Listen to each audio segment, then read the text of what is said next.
स्वागत है। आज हम चर्चा करेंगे 73वां संविधान संशोधन अधिनियम। यह संविधान संशोधन अधिनियम पंचायती राज व्यवस्था से जुड़ा हुआ है। वर्तमान में जो पंचायती राज है, इस व्यवस्था को स्थापित करने में इस अधिनियम का ही एकमात्र योगदान है।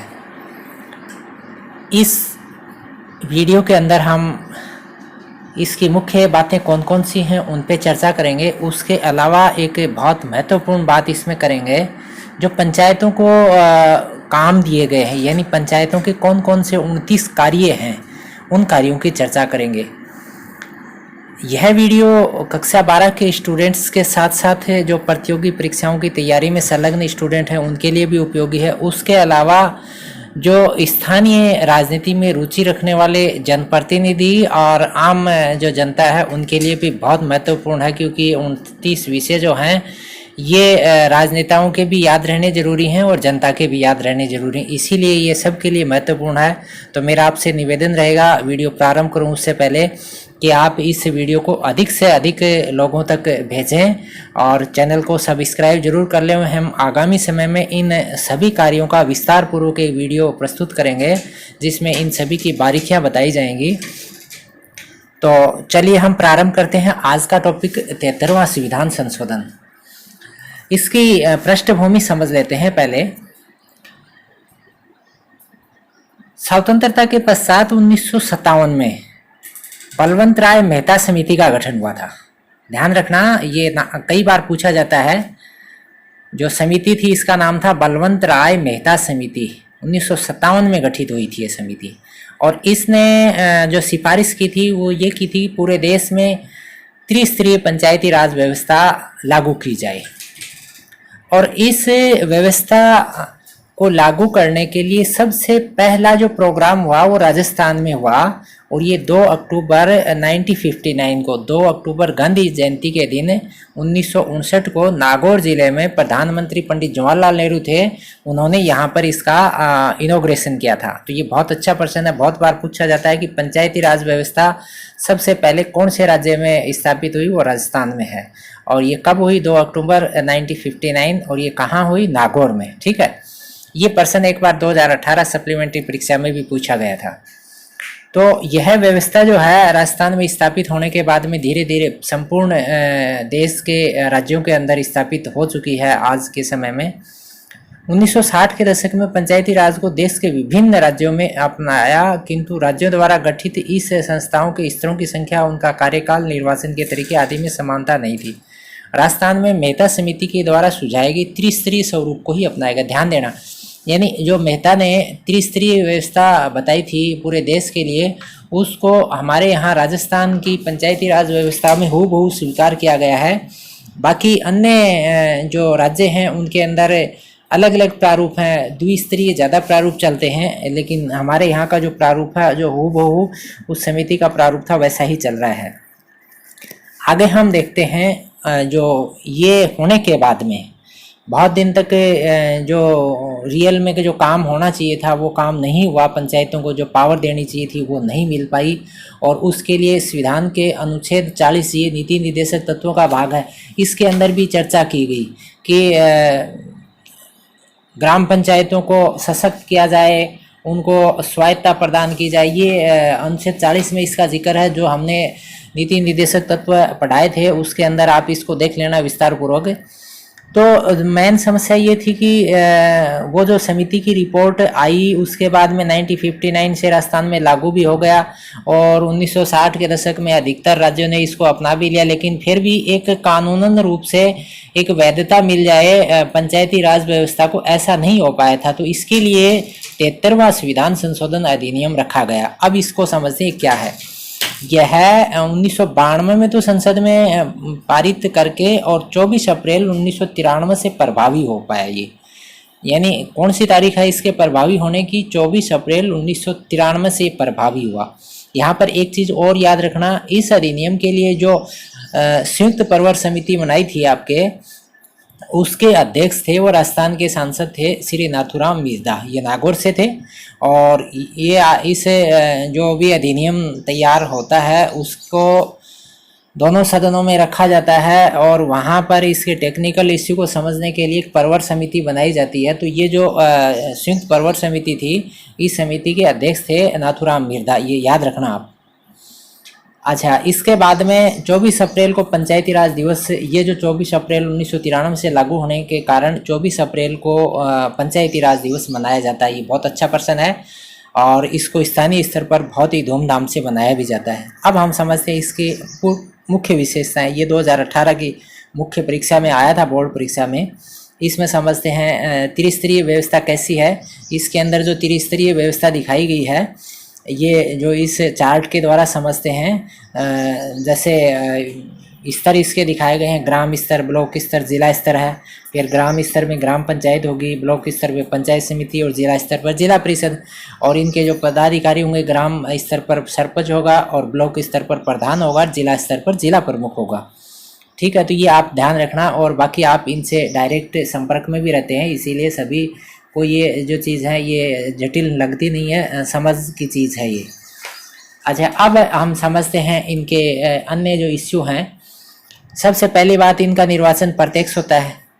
ग्राम स्तर पर वार्ड पंच होते हैं, सरपंच होते हैं। खंड स्तर पर और जिला स्तर पर ये सदस्य होते हैं, जिनको हम पंचायत समिति सदस्य या डेलीगेट भी बोलते हैं, या जिला स्तर के जो सदस्य होते हैं उनको पार्षद भी बोलते हैं। इनका सीधा जनता निर्वाचन करती है, ठीक है ना। इनका वोट कौन, जनता डायरेक्ट वोट डालती है, ठीक है। अच्छा, इसके अलावा जो खंड और जिला स्तर पर अध्यक्ष होंगे, ध्यान देना, यानी आपके पंचायत समिति का अध्यक्ष जिसको प्रधान बोलेंगे और जिला स्तर का अध्यक्ष जिसे जिला प्रमुख बोलेंगे, इनका चुनाव कौन करेगा। जैसे पंचायत समिति लेवल पे तो आपके जो डेलीगेट या पंचायत समिति सदस्य निर्वाचित होकर जाते हैं वो, और जिला स्तर पर जो पार्षद या जिला परिषद सदस्य निर्वाचित होकर जाते हैं वो जिला प्रमुख का निर्वाचन करते हैं। ये ध्यान देना, वो निर्वाचन जो है अप्रत्यक्ष निर्वाचन है, सीधा जनता नहीं कर रही है, चुने हुए सदस्य कर रहे हैं। जबकि पंच का, सरपंच का, डेलीगेट का और पार्षद का जो चुनाव है वो कैसा है, प्रत्यक्ष है। अब हम बात करते हैं आरक्षण व्यवस्था की। इसके अंदर महिलाओं को, यहाँ 1/3 था, मैंने काट के 50% कर दिया। वर्तमान में 50% सीटें जो महिलाओं के लिए आरक्षित हैं, ठीक है।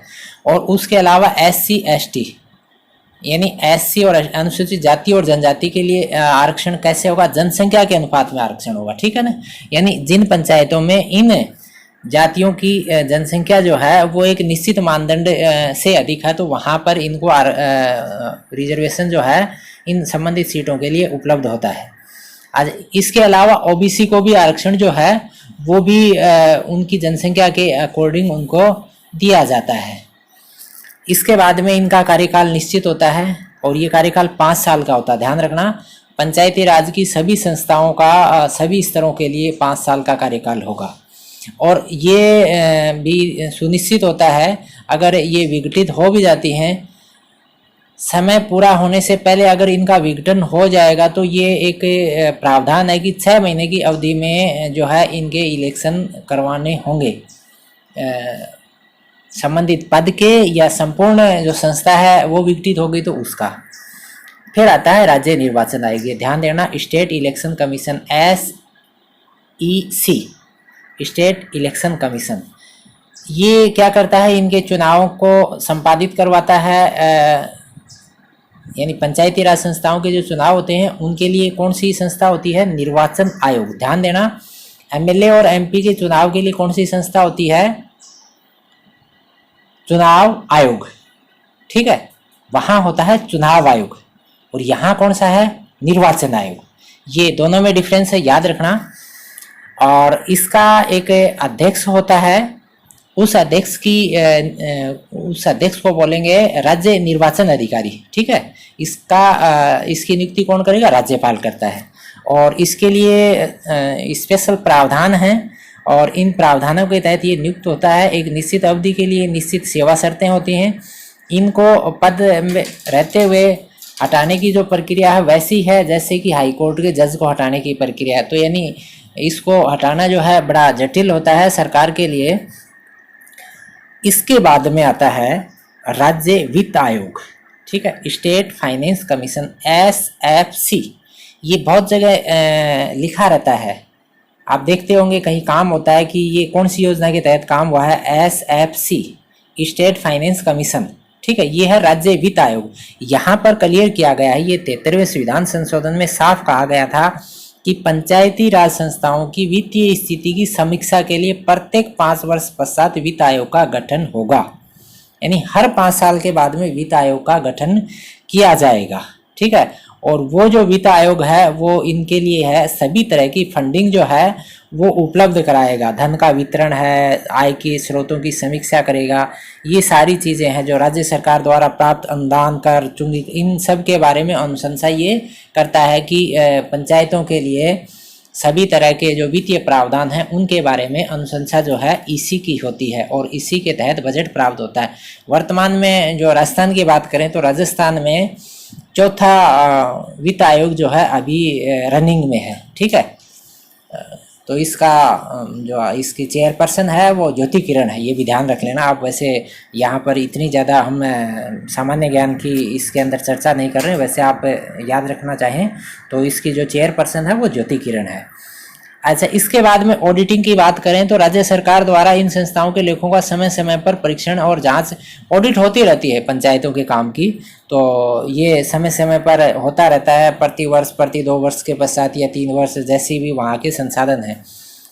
अब देखो, हम जो महत्वपूर्ण बात करना चाहेंगे सभी इसके ऊपर गौर करेंगे और इसको आप स्थानीय परिवेश में आजमा के भी देखेंगे कि ये काम हो रहे हैं कि नहीं हो रहे हैं। 73वें संविधान संशोधन के अंदर संविधान में लिख दिया गया है कि 11वीं अनुसूची नई डाल के कि पंचायतों के पास ये 29 विषय डाले गए, यानी 29 कार्य डाले गए हैं।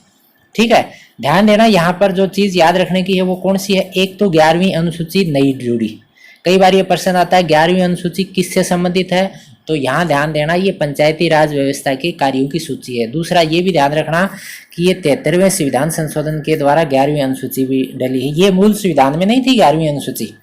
ठीक है, मूल संविधान में तो 9 ही अनुसूचियाँ थी और 12वीं अनुसूची हमने पहले वाले वीडियो के अंदर क्लियर किया था, वो आपके नगर पालिका, आपके नगर परिषद और नगर निगम के कार्यों की सूचियाँ जो हैं 18 कार्य हैं उनकी सूचियाँ हैं।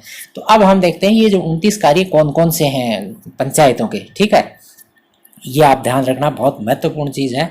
एक एक को हम देखेंगे और एक हम अलग से एक वीडियो और तैयार करेंगे जिनके अंदर इन सभी को विस्तार पूर्वक और समझाएंगे। पहला जो कार्य है वो है कृषि, जिसमें कृषि विस्तार भी शामिल है। ठीक है, एग्रीकल्चर का जो एरिया है वो डेवलप करना है और उसके लिए जो नई नई टेक्नोलॉजी है उनके ऊपर किसानों को जागरूक करना, ये पंचायतों के काम होते हैं। फिर भूमि विकास है, भूमि सुधार लागू करना, भूमि संगठन और भू संरक्षण। ध्यान देना, ये सारे काम एक साथ अटैच हैं, विकास के हैं, सुधार के हैं, संगठन के, संरक्षण के। ठीक है ना, भूमि से जुड़े हुए। ठीक है, जिनके अंदर आपके सभी तरह की भूमियां हैं, तो वो चाहे आपके एग्रीकल्चर लैंड है, चाहे आपके वो फॉरेस्ट लैंड है, या आपके दूसरे जो बंजर क्षेत्र हैं, उन सभी के लिए उन सबको उनका, जैसे मान लीजिए वो चाहे बंजर भूमि है उसमें वन है तो उसका भी संरक्षण करना है, कृषि भूमि है तो उसका भी संरक्षण करना। ठीक है, इसके बाद में तीसरा जो लघु सिंचाई, जल प्रबंधन और नदियों के मध्य का भूमि विकास। ठीक है, ये जो है संबंधित क्षेत्रों में, जैसे नदियों वाले क्षेत्रों में पंचायतों को ये प्रावधान, पंचायतों के पास ये जल प्रबंधन करें, वहाँ पर छोटे छोटे डैम वगैरह तैयार करें, छोटी जो सिंचाई परियोजनाएं हैं उनको बेहतर तरीके से संचालित करें, पंचायतों के काम होते हैं।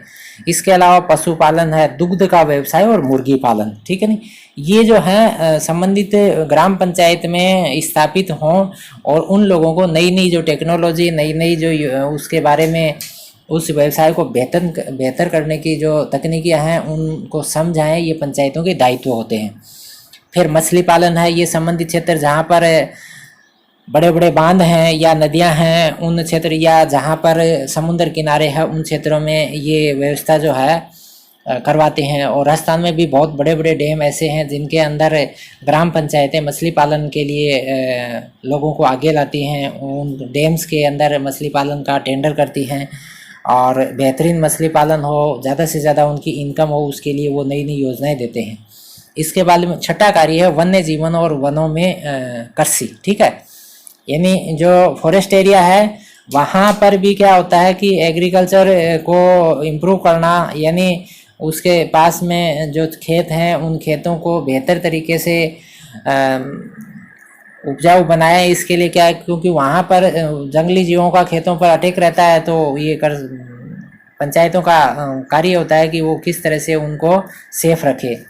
इसके बाद में लघु वन उत्पादन है, जो आपके फॉरेस्ट एरिया हैं वहाँ पर बहुत सारे जो लघु वन उत्पाद हैं, जिनके अंदर चाहे आपके गोंद है, चाहे आपके तेंदुपत्ता है, चाहे आपके बहुत सारी छोटी लकड़ियाँ हैं और दूसरे फल फ्रूट हैं, उन सब का बेहतर तरीके से वितरण हो और उससे रेवेन्यू बढ़े, ऐसी योजनाएं जो है पंचायतों को वहाँ पर लागू करनी होती हैं। फिर लघु उद्योग, जिसमें खाद्य प्रसंस्करण उद्योग भी शामिल होते हैं।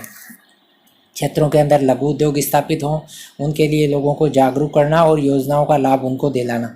फिर खादी और ग्राम और कुटीर उद्योग, ठीक है, खादी को बढ़ावा देने के लिए कार्य करेंगी पंचायतें। फिर ग्रामीण विकास, इसके अंदर सभी कार्य आ जाते हैं ग्रामीण विकास के अंदर, और ग्रामीण विकास को तो वर्तमान में एक नए मंत्रालय के रूप से भी स्थापित कर दिया है। फिर पेयजल का प्रबंधन करना, ये मुख्य कार्य हम यही समझते आ रहे हैं कि पेयजल का एक ही काम है पंचायतों का। हम आज के समय में जिस काम के ऊपर सबसे ज़्यादा ध्यान देते हैं कि पंचायत को ये काम करना चाहिए, बाकी काम अभी तक जो देखे हैं उनके ऊपर अगर कहीं नहीं हो रहा है काम, तो भी बोले पेयजल कर दो, तो भी हम मान लेते हैं। तो पेयजल एक सबसे बड़ा कार्य है जो पंचायत की जिम्मेवारी होती है। उसके बाद में ईंधन और चारा, ठीक है। इसके बाद में सड़क है, पुल है, नदी तट है, जल मार्ग और संचार के अन्य साधन, इनका प्रबंधन करना, ठीक है ना। इनके लिए बेहतरीन योजनाएं तैयार करके आगे दूसरे विभागों तक भिजवाना, उनके कोऑर्डिनेशन से इनको तैयार करवाना। यानी पंचायत के क्षेत्र में अगर कोई कार्य हो रहा है और पंचायत को पंचायत के जनप्रतिनिधियों का तो ये कहना होता है कि ये हमारे कैचमेंट से बाहर है, जबकि पंचायत का एरिया वहाँ से होके गुजर रहा है।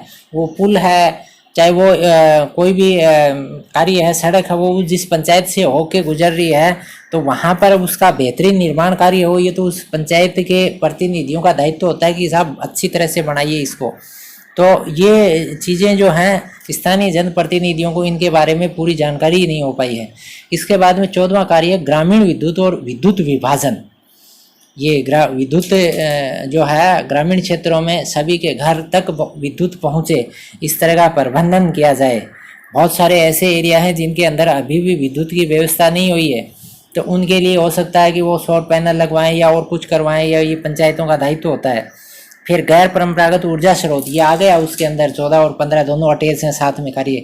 15 में गैर परंपरागत ऊर्जा स्रोत हैं, जिनके अंदर आपके सौर ऊर्जा है, आपके चाहे पवन ऊर्जा है, चाहे आपके अन्य जो दूसरे, चाहे वो आपके दूसरे जो विकल्प अभी चलते आ रहे हैं, उनमें से कोई से भी विकल्प को विकास के लिए पंचायतें कार्य करेंगी। फिर गरीबी उन्मूलन कार्यक्रम, ठीक है ना, इसके अंदर बहुत सारे कार्य जो हैं वो सभी चलते आ रहे हैं, इसके ऊपर ही ज़्यादा ध्यान देते हैं आजकल।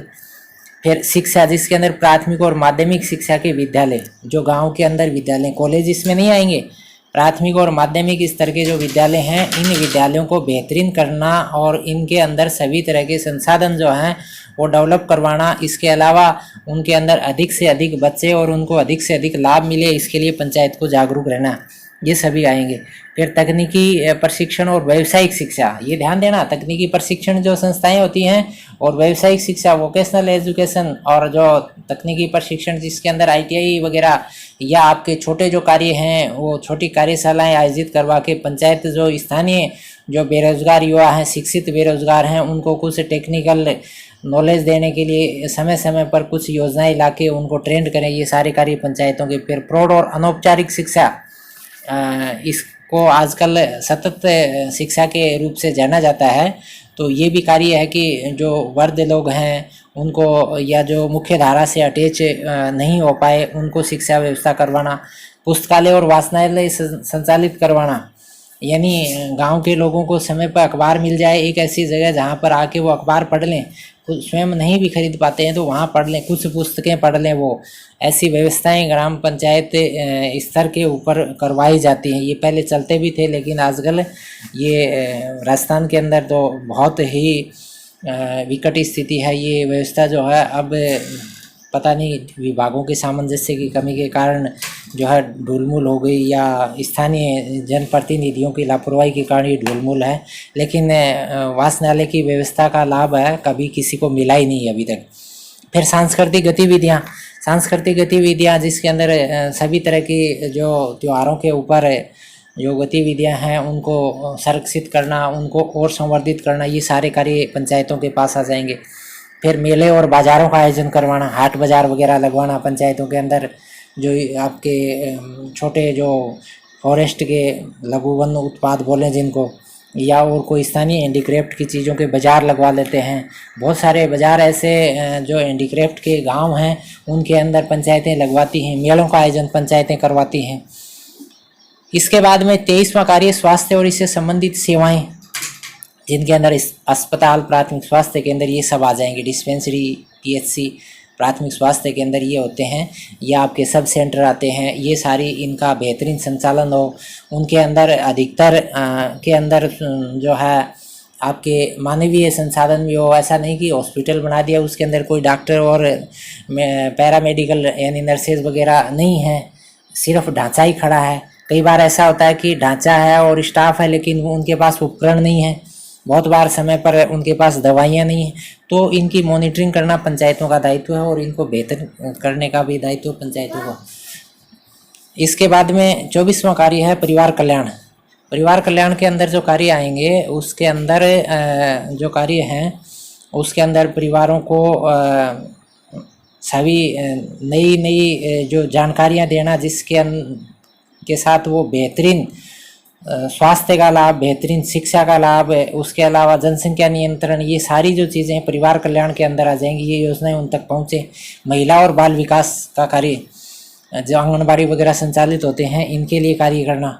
फिर उसके अलावा समाज कल्याण, विशेषकर मानसिक विमंदित और दिव्यांगों का कल्याण, ठीक है ना। ये मानसिक विमंदित जो मंदबुद्धि हैं या दिव्यांग जो विकलांग बोलते हैं, पहले आजकल दिव्यांग शब्द चलता है, पहले विकलांग चलता था, उनके लिए विशेष कल्याण की जो योजनाएं हैं वो लेके आनी। इसके अलावा 27वां जो कार्य है समाज के कमजोर वर्ग, जिसके अंदर अनुसूचित जाति जनजाति के कल्याण व समृद्धि के कार्य करना। जो SC ST के जो बेल्ट हैं या सामान्य जनसंख्या के साथ SC ST की जनसंख्या भी निवासित है, तो उनके लिए बेहतरीन जो कल्याण की योजनाएं हैं उनके संवर्धन के लिए जो कार्य हैं वो किए जाएं। और वर्तमान में ऐसी स्थितियां हैं कि इन वर्गों के लिए इनको तो सिर्फ वोट बैंक के रूप में काम में लेते हैं जनप्रतिनिधि, बाकी इनके लिए कोई कल्याण की योजनाएं उपलब्ध करवाई नहीं है। फिर 28वां जो कार्य है वो है सार्वजनिक वितरण प्रणाली। जो अपन राशन लेके आते हैं, वो जो राशन वितरण की प्रणाली है ये सार्वजनिक वितरण प्रणाली है, जिसके अंदर सभी चीज़ें हैं। उसके अंदर गेहूँ भी, चावल भी है, आपके आटा भी है। और वर्तमान में कोरोना के अंदर सार्वजनिक वितरण प्रणाली के द्वारा जितनी बड़ी मात्रा में लोगों को साधन यानी उनको अन्न वितरण करवाया गया है, एक काबिले तारीफ सरकार की योजना रही है। इसको बेहतरीन करने के प्रयास और पंचायत इसकी पूरी मॉनिटरिंग करे, ये बहुत महत्वपूर्ण है और इससे सबसे ज़्यादा लोग जो है जुड़े हुए हैं। उसके अलावा 29वां कार्य है सार्वजनिक संपत्तियों की देखरेख। यानी पंचायत के सर्किल में जो भी सार्वजनिक संपत्ति है, चाहे वो स्कूल है, चाहे वो हॉस्पिटल है, या जो कोई पुरानी संस्था है, चाहे वो किला है, चाहे वो और दूसरी संस्थाएं हैं, उन सब संपत्तियों की देख रेख करना, उनका संरक्षण करना, उनका संवर्धन करना, ये पंचायतों का दायित्व है। तो साथियों, ये 29 जो कार्य यहाँ पर संविधान में उल्लेखित हैं पंचायतों के लिए, और ये अगर कार्य पंचायतें मन से करती हैं या जनप्रतिनिधि मन से करती हैं तो वो जो गांव है वो निराला गांव होगा। और ये चीज़ें जो हैं सभी जागरूक नागरिकों को भी ध्यान रखनी जरूरी हैं। उसके अलावा स्टूडेंट्स के लिए तो ये पाठ्यक्रम का भाग है, लेकिन ये चीज़ें चाहे वो राजनेता है, चाहे वो स्टूडेंट है, चाहे वो आपके आम जनता है, सभी को याद रखनी है। तो ये एक संक्षिप्त वीडियो के द्वारा मैंने 73वें संविधान संशोधन की ये सभी बातें आप तक पहुंचाने की कोशिश की। आशा है आप इससे लाभान्वित हुए हैं और यह वीडियो संबंधित सभी स्टूडेंट और चाहे वो आपके रनिंग का है या आपके एक्स स्टूडेंट है, चाहे वो जनप्रतिनिधि, सब तक इसको भेजें और चैनल को सब्सक्राइब कर लें ताकि आगामी वीडियो जो हैं आपको समय पर मिलते रहें। प्रारंभ से अंत तक आप वीडियो के साथ जुड़े रहे। आपका धन्यवाद। जय हिंद, जय भारत।